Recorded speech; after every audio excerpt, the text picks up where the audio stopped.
and you're excited whenever you meet deaf people. That's how I started. I started with this excitement, get in the bus, jump into a bus, I see a deaf person, that's my world. The hearing people is shut, I'm going to a deaf person to talk to them. And that's how my language skill developed and grow from there. But then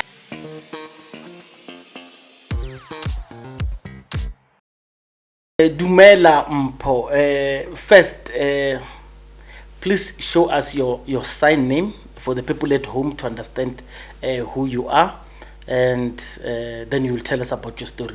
What's your sign name? Okay, so my name is Mpho Teme, and then my sign name is this. Teach me. So it's sign name. Sign name. Mpho. Mpho. Oh, Yeah, okay, no, sure. thanks, I understand. So, Mpho, I think this question a lot of people will ask you. How did you know how to sign? What's your history with signing? Yeah, so I think for me it's different. Normally we would say most people who know sign language, it's because they have deaf parents or they have deaf families. I don't have any deaf families, but I've learned sign language from a deaf organization called Deaf SA. So I was volunteering in this organization, DEFSA, I was assisting with as a receptionist rather.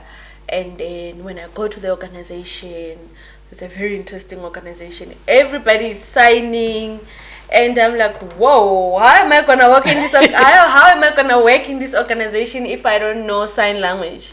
And I'm working the switchboard. I'm volunteering the switchboard, and the rest of the staff members, they are deaf. So whoever calls, I need to go and convey the message in sign language. Oh, so that's how. So you were thrown into the deep end. Yes, a very beautiful deep end. No. I love your story. So where are you from? So I'm original from Hammanskraal. My Okay. mother and father, everybody's from Hammanskraal, Komarkulung. Okay. And I'm now based here in Joburg. Okay. Yeah. I told you I'm not gonna tell you who referred you, but I know the person is watching. But I'll tell you afterwards. I wonder. Okay. So tell me, how do you think opening up of the industry is going to be now that I believe institutions won't have excuses now that sign language is the 12th official language? What do you think the industry is going to be like? Explain to me how are your feelings, and then explain how you think opportunities are going to open. Firstly, I think for South African Sign Language to be the 12th official language, it's a great, huge milestone. For us in the profession as interpreters, it's a huge milestone for the users of the language, because now they can have more access. They can have different types of alternatives on how they can access the communication services. So I believe in terms of us, the profession of sign language interpreting, there's going to be more awareness, because most of the people, they don't even know, how can I become a sign language interpreter? How does it work? Where must you go? So I believe now there's going to be more awareness. And also thank you for this opportunity, because it's also creating another awareness to say there is a profession out there, and this profession, it's a beautiful profession and fulfilling as well, because to see rendering a service to the deaf community and making sure that they have that kind of an access, they have communication access, for me, put a smile in my face, So creating this awareness to say there's a profession out there, because of course, if now sign language is going to be the 12 official languages, institutions, government departments are going to be forced to appoint sign language interpreters. And in terms of that, there's going to be also have to be a lot of awareness, because you must not just appoint a sign language interpreter. You cannot claim that just because somebody went and learned basic sign language, they can now become sign language interpreters. The profession is like any other profession. You have to be fluent in the language and also now be able to know and master the interpreting skill. Thank you. You spoke about and this is where I'm quite fascinated and impressed. It will now open up even institution where people could go and learn Learning to, others would want to take it as further as being an interpreter, and others will just take up the levels to know that they are eloquent and fluent. So this is the part that I like the most. People will not have an excuse of not having an interpreter. Have you ever been in a situation where you are called to come and assist someone who's deaf because maybe they need to do something and you are the only one who's around, and how do you work with such? So because we have a very few sign language interpreters, thank God gradually the profession is growing. But you do find in places whereby maybe a deaf person has to go to a police station to give a statement about domestic violence or any other matter in the police station. We found that when you get there, there's nobody to assist the deaf person. Or maybe they go to the clinic, they want to have a very interactive session with the practitioner there. They cannot be assisted because there's no one who knows the language. So for me, I believe that, as I said, it's not only going to be just about people saying, I want to be interpreters, but it's going to also be about the nurses, the police, wherever institution, to learn the communication, at least to communicate with a deaf person, to be able to render the service. Because now this is going to be a service to say, if a deaf person comes, you have to communicate with them. Yes, there are a couple of times whereby we have to be asked to go and interpret in settings whereby that deaf person was unable to be assisted because there was no interpreting service. It does happen a lot of times because in a number of deaf people that we have, the interpreters are not enough. We don't have enough interpreters. Okay. Yeah. So I'm a keen learner. I struggle because I don't have people to practice with, and I know there could be other people who are now getting to be interested, because you will understand socializing with deaf people is very difficult because of the way they live and the way they feel comfortable. What applications, mobile phone applications, that you can recommend, or maybe any literature or any book that you could recommend for people to, I don't know, to read? Maybe stuff that people could, how to teach yourself to learn the basics of sign language. What would you advise for someone externally? So like you're saying, you're very passionate about sign language and you've Yes. got basic sign language and you'd want to advance it. And unfortunately, one part that I'm going to tell you is that with sign language, you cannot learn it from a book. Yes. Because spoken language, you can read it and you can practice. With sign language, it's a visual language. So you'll have to have somebody practically in front of you teaching you. That's the difficulty. Yes. So that's the beauty about the language. We say the modality is different. It's a visual language whereby you need somebody in front of you to teach you. And of course, if you're passionate, you've got deaf schools that you can go, even encourage your children or any member of the family who loves sign language to go and volunteer in the deaf schools and organizations. And we also have, now that we are in the era of technology, the beautiful part is that even on YouTube, you can find sign language classes and whatever. But then people have to be aware that we do have sign language from other countries. Like you have American Sign Language, you have British Sign Language. So if you are interested to learn a sign language of South Africa, so you look for South African Sign Language. So it's SASL. So if you're gonna learn maybe ASL, the next thing you approach a deaf person, you are excited and you start signing something, they're like, whoa, what sign is that? Because it's an American sign, you didn't learn a South African Sign Language. Yes. And people are sometimes are very ignorant because they're thinking sign language is broad, it's universal and whatever. But actually we do have South African Sign Language, we have American Sign Language, British Sign Language, and all the other countries. Even that's why South African Sign Language was now recognized as the 12th official language. So I would recommend maybe go and do maybe via videos on YouTube or maybe on Facebook. We do have groups on Facebook whereby their deaf people have formed themselves, that maybe you can follow there. Find a deaf friend that you can learn from them. Because I always say in my theme to say sign language is like driving a car. if they teach you to drive a car today, and then you learn, you master it tomorrow, if you don't practice, you're back to square one. You understand? Yes. So even with sign language, even if you can learn basic sign language, because even your vets, they offer the training, your basic training. Vets language schools, they have different levels that you can learn. Vets language school, and also DEFSA have the sign language, basic sign language that you can learn, but it's just basic. Then you can take more advanced and start learning even further. But more that I can say with any other language is practicing it and finding the native speaker and speaking with them. Then that's how you'll advance. You speak very good. You speak very good, and because I know you sound very good as well. So here's the thing that a lot of people,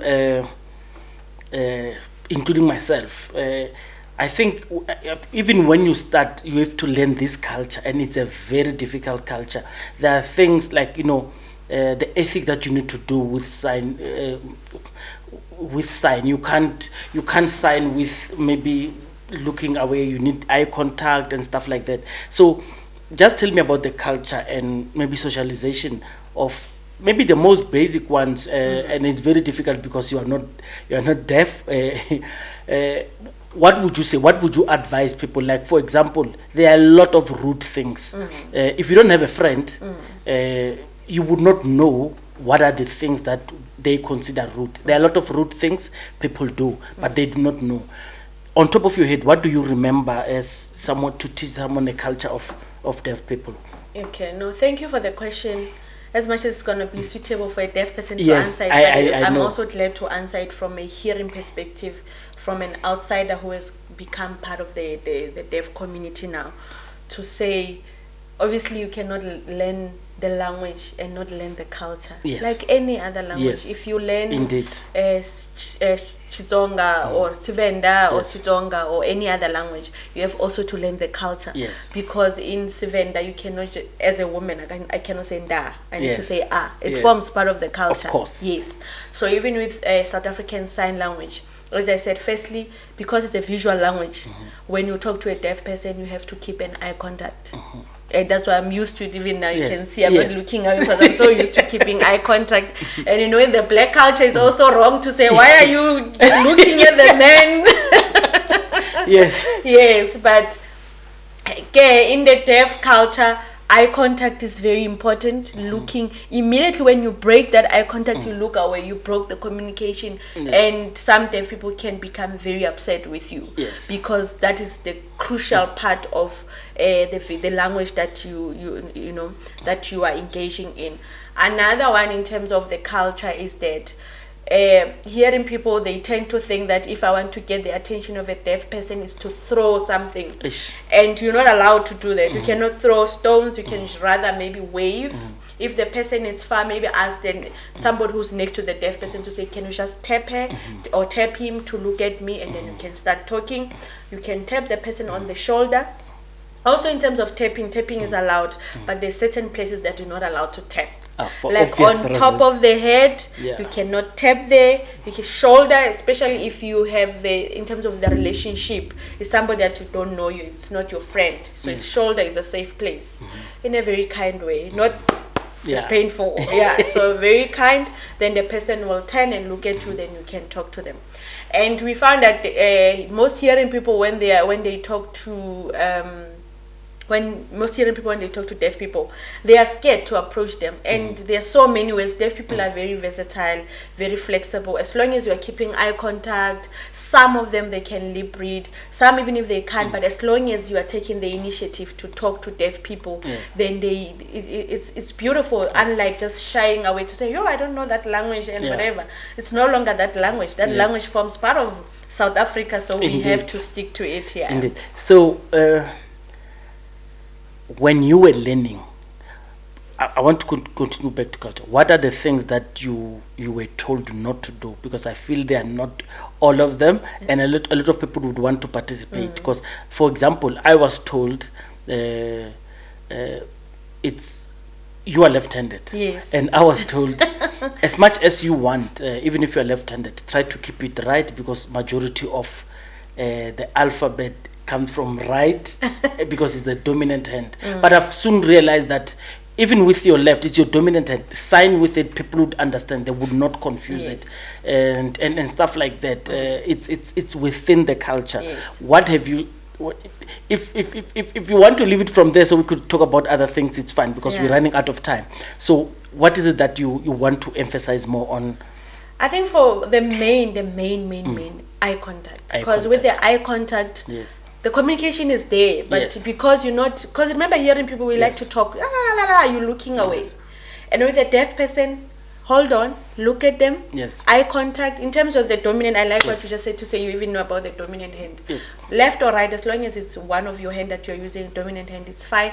And then also signing clear and slow, and don't assume that every deaf person can lip read. Okay. Not everybody can lip read. So if you're paying attention, you'll be able to notice, okay, this person that I'm meeting, they can lip read. This one, no, they cannot Yes. lip read. Some of them you can do written communication. Other things right now I cannot think on top of my head, because the culture is quite, when you go to vets, Yeah. there is a course like separately that you have to learn about deaf culture, because Yes. it's deep, It's deep, deep, and I deep, don't deep. think I'm the perfect person Yeah, I to understand. even elaborate more, but a deaf person would be the right person to elaborate more on the deaf culture. Okay, so the industry is being open now, and I would love to see you. There's this retail store, and I'm deliberately giving them props because of what they do. I've been to few Woolies, and I've seen shop floor people at Woolies, and I love it. So I would, to an extent that I would go there, should we say, Yeah. I would go there and try to speak to them. And, you know, deaf people are very friendly. They are very friendly, and you get there and they appreciate that you are trying. And I've made few acquaintances because of that. And whenever I get to Woolies, I ask them, do you've got a deaf person on the floor? And when they go, because I want to go and ask them, because I want them to feel that they are working and not ignored. What, as a professional, what is it that you wish to offer in this industry? Yes, I thank you for giving props to Woolies, because Yes. they really deserve it. Yes. I think every branch, almost, I don't know, I cannot even say percentage, Yes. but most of them, they do have deaf people, and they make sure that they give them reasonable accommodation, because you find other companies that they've appointed deaf people, but they do not give them a reasonable accommodation. It's there in in white paper. It's a law to say if ever you appoint a deaf person or any other persons with disability, you need to give them reasonable accommodation. Oh. So Woolies, they do that. Yes. A deaf person is there. They make sure in the meetings there's interpreters that are appointed for them and whatever. So I would like to really also give them really a thumbs up. Yes. ShopRite tried. I don't know how far they went. Yes. But then I think it's for even other other institutions and other companies to come along and say this is what they can offer to deaf people. And in terms of the profession, to say what I can offer, for me, I think at this point in the profession that we are, is saying, as interpreters, now that the doors are open and deaf people are there, the best thing that we can do is to give quality service in our interpreting, because you find interpreters or people that will claim to be interpreters, Yes. but they're not really interpreters. They just want to, it's all about the money. Let's not be about the money. Let's be about the profession, to work to make sure that we give quality service to the deaf people. On the profession, how the dedication must be. Yeah, please continue there. Yeah, so what I wanted to say that now that sign language is the 12th official language, as the professionals who are in the market, who are in the environment, let's now invest on the profession and to try and render good service. For those who are upcoming interpreters, do not take chance. Make sure that before you go and render the service to the deaf people or to deaf people, that you have harnessed your skill. Don't take it for granted to say, no, it's just a language and you want to make quick bucks. No, Yes. It's all about access. So make sure that you invest on Yes. on your skill, because sign language or interpreting itself is a skill that you have to harness. And another thing is that most of interpreters that are most of them, not all of them, that are in the market, most of us, we have like started like how you saying now you know the basics and you're excited whenever you meet deaf people. That's how I started. I started with this excitement, get in the bus, jump into a bus, I see a deaf person, that's my world. The hearing people is shut, I'm going to a deaf person to talk to them. And that's how my language skill developed and grow from there. But then I did not just end it there. In terms of the experience, I started working, freelancing and interpreting and working with other senior interpreters who I found in the market. And from just the experience, now I had to say, you know what, since this is a profession, let me go back to school and now invest on my skill. I went to one of the institutions, I did my degree, and then I went further to VET. I did my honors in interpreting. I'm currently doing my master's in interpreting, because I do not just wanted to say, now that I have a skill, it ends there. But let's rather now to enhance and develop the profession. The profession is still very young. We do have a lot of interpreters who have a like beautiful experience. All we have to do now is to go to school. Those who are coming, VET is open and other institutions are open. Free State University, Northwest Universities and other universities. The new interpreters also, let's go back to school and learn the interpreting side while you grasp the language side. You know, Okay. so let's treat it now as a profession on its own, so that we can service deaf people in a proper way. And I mean, servicing deaf people is not only just interpreting. It's a language service. It's entailed.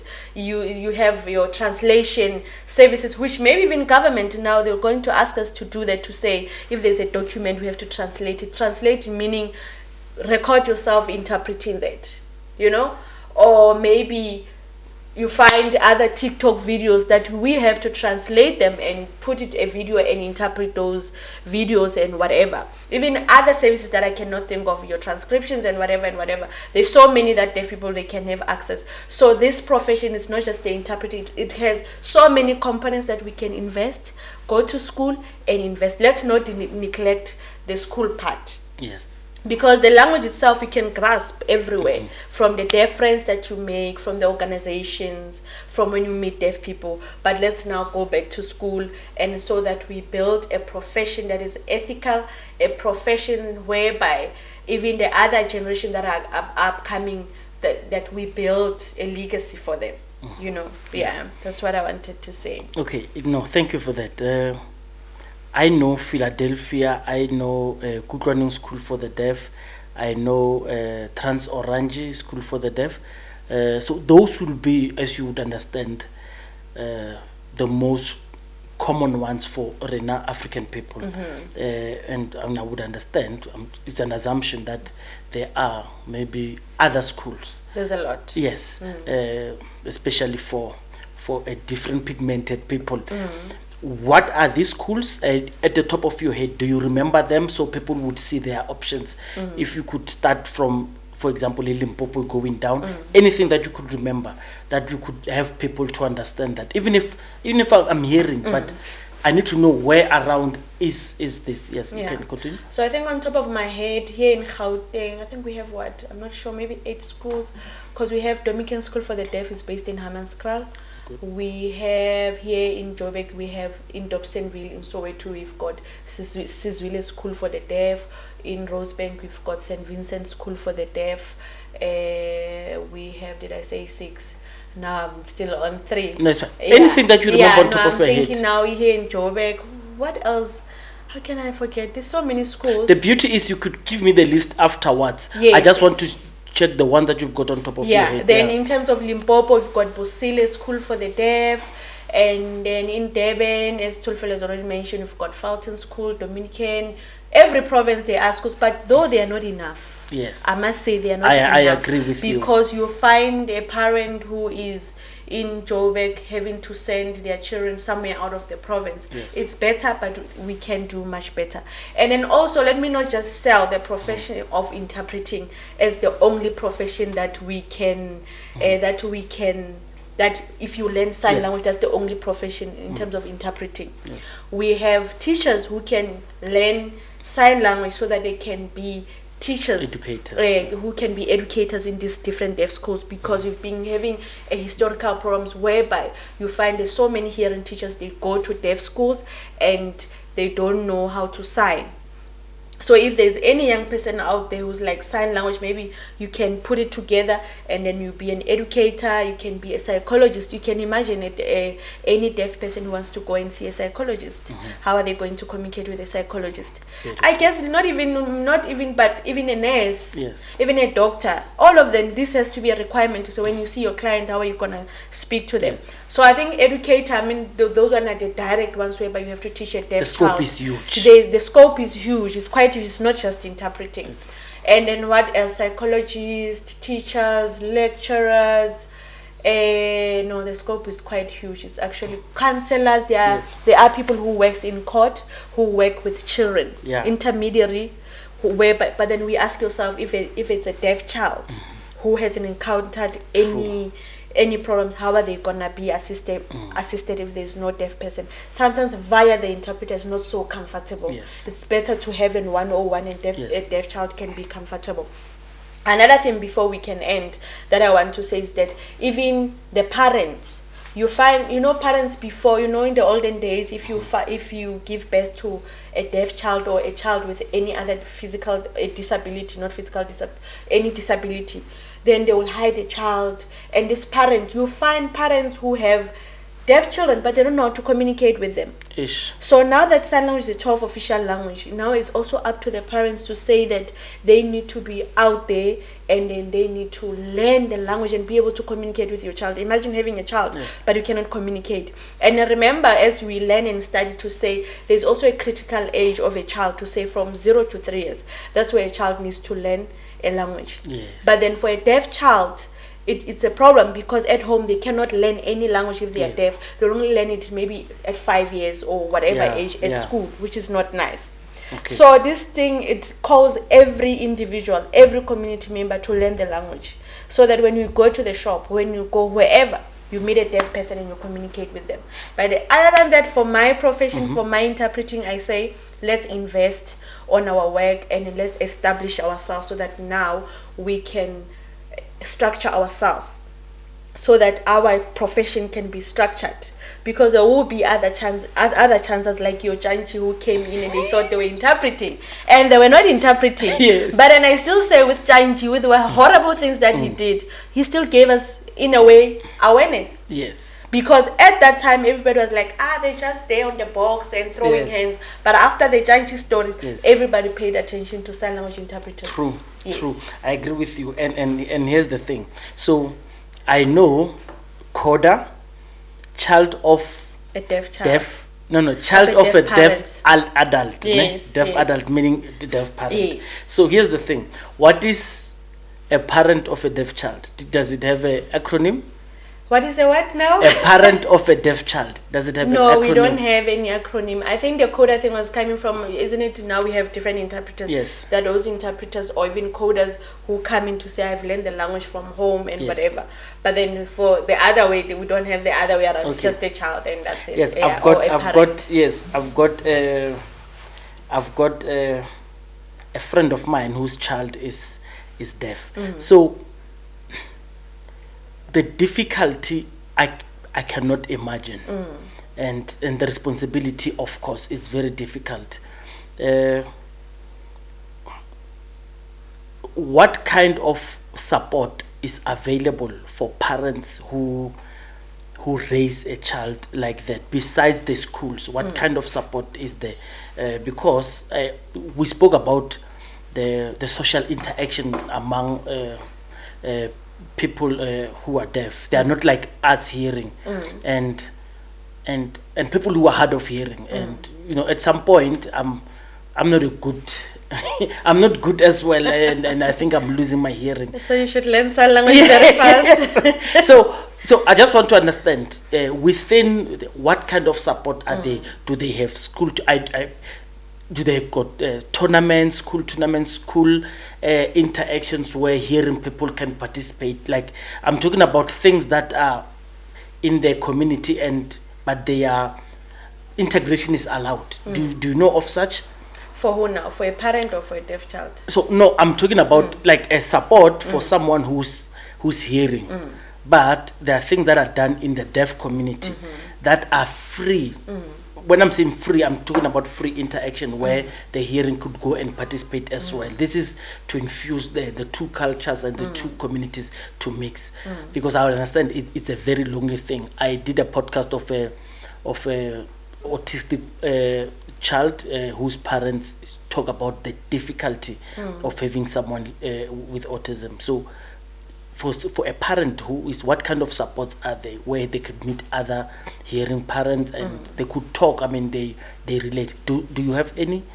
Do you know of any? Yeah. So thank you for that question. So one of the organization or one of the help and intervention that I can think of right now, it's the High Hopes. It's within Vet Center for Studies. So this High Hope is an organization whereby they help a deaf mom or deaf parent who's just given birth to a deaf child, because isn't it they advocating to say that a deaf child needs to have access from as a baby throughout.